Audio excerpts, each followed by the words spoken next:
Assalamualaikum warahmatullahi wabarakatuh. Hai semuanya, anak-anak, berjumpa kembali dengan Pak Angga.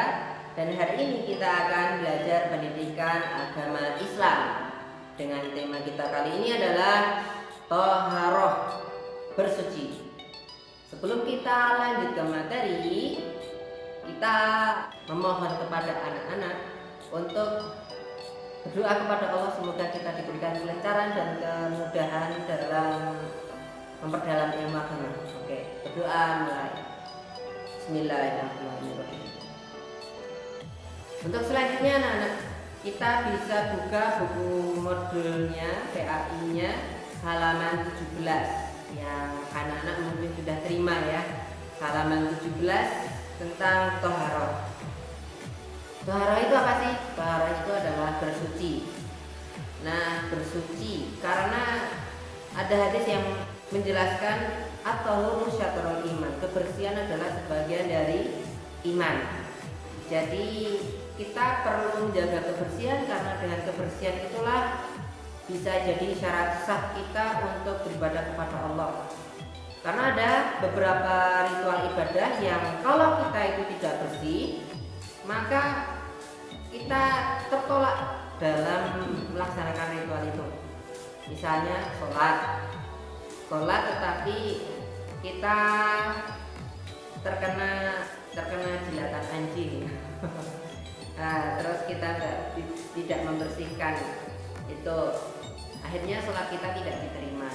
Atau yang lebih ringan lagi, mungkin kita pipis tetapi ada air kencing itu mengotori pakaian kita dan kita tidak membersihkan. Nah, itu juga bisa menolak ya, ibadah kita akan tertolak kepada Allah. Mungkin kita sudah melaksanakan ibadah tetapi ternyata pahala itu tidak ada gitu. Kita melaksanakan ibadah itu tidak ada pahalanya karena tidak sah di mata Allah. Oke anak-anak semuanya, suci itu artinya bebas dari najis, dan najis itu pasti kotor. Tapi kotor itu belum tentu najis. Misalnya anak-anak sedang main sepak bola di lapangan, kemudian ada yang terjatuh, kemudian tubuhnya kena noda ya, noda tanah gitu, kena lumpur ya. Itu terus apakah itu kotoran yang mengenai baju kita itu najis? Nah, itu tidak. Jadi ada beberapa kotoran yang itu tidak najis, seperti kotor kena tanah, kotor kena kena makanan gitu ya, kotor kena tinta, cat dan lain sebagainya. Itu kotor tetapi tidak najis. Selanjutnya kotor tetapi najis. Ya, najis itu ya, itu banyak sekali. Maka kita akan bagi menjadi 3 kriteria najis yang cara pembersihannya pun akan berbeda-beda. Yang pertama adalah najis ringan atau najis mukhafafah ya, najis yang sangat ringan sekali. Contohnya adalah air kencing bayi yang selama dia kurang lebih belum berumur 2 tahun lebih dan dia masih mengkonsumsi ASI, maka air kencing itu atau kompol bayi itu masih najis ringan. Dan itu cara membersihkannya pun cuma sekedar dibasuh biasa gitu. Bahkan minimal itu dipercikkan. Nah, ini gampang sekali najis ringan. Terus yang kedua, najis mutawasito atau najis sedang. Nah, najis sedang ini pembersihannya pun harus lebih teliti. Dia masih tergolong, membersihkannya masih tergolong ringan, tetapi kita harus lebih teliti ya. Karena ketika kita terkena najis mutawasito ini, najis sedang ini, yang terkena najis itu harus benar-benar bersih. Kalau misalnya ada warnanya, maka kita bersihkan sampai warna itu hilang. Kalau masih ada baunya, kita bersihkan sampai bau itu hilang. Nah, seperti apa najis mutawasito itu? Seperti najis kena air kencing, ya air kencing sendiri gitu. Kemudian kena kotoran manusia gitu. Jadi benar-benar harus bersih. Terus yang ketiga adalah najis mughaladah, yaitu najis besar, najis berat. Ini tergolong najis yang sangat berat dan mensucikannya pun tidak sembarangan, tidak sekedar dibasuh.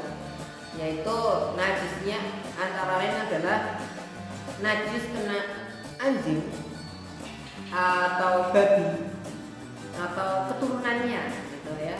Najis anjing dan segala keturunannya gitu. Anjing yang besar, yang kecil ya, kayak apa ya? Ya serigala gitu, itu juga kalau sosoknya masih keturunan anjing ya, seperti anjing, maka itu menghilangkannya pun sama. Kemudian babi juga, mau babi hutan, babi ternak itu, ini tergolong najis yang berat. Nah, bagaimana cara mensucikannya? Mensucikan najis berat ialah dengan air yang kita basuh sebanyak 7 kali, tetapi diantaranya itu menggunakan tanah. Nah, jadi dicampur dengan tanah sehingga sehingga acaranya memang seperti itu, jadi bisa lebih bersih gitu. Jadi anak-anak harus berhati-hati jika ketika melihat atau berada di sekitar ada hewan anjing maupun babi gitu. Nah, kita harus berhati-hati. Namun anak-anak semuanya, menghindari najis itu memang sesuatu yang baik, tetapi apabila kita hendak menolong hewan itu, maka itu juga merupakan sesuatu yang baik. Misalnya anak-anak sudah tahu bahwa anjing itu adalah bisa membawa najis yang berat. Akan tetapi suatu ketika misalnya ada anjing yang terjebak ya sesuatu gitu, nggak bisa lari, dia butuh pertolongan, dan anak-anak membantunya menolong anjing itu, dan anjing itu tidak sengaja menjilat atau tangan kita terkena dari hidung dan mulutnya gitu, itu nggak apa-apa, itu malah lebih baik karena kita niatnya menolong gitu.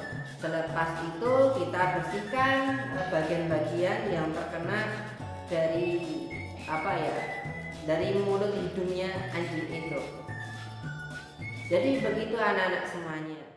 Baik, terima kasih anak-anak semuanya sudah menonton video ini. Semoga anak-anak semakin pintar, semakin paham, semakin cerdas dalam kita menjaga kebersihan. Semoga Allah senantiasa menjaga kita semuanya. Allahumma amin. Oke, sekian dari Pak Angga dan pelajaran pendidikan agama Islam kita kali ini. Sampai jumpa di video Pak Angga selanjutnya. Oke. Assalamualaikum warahmatullahi wabarakatuh.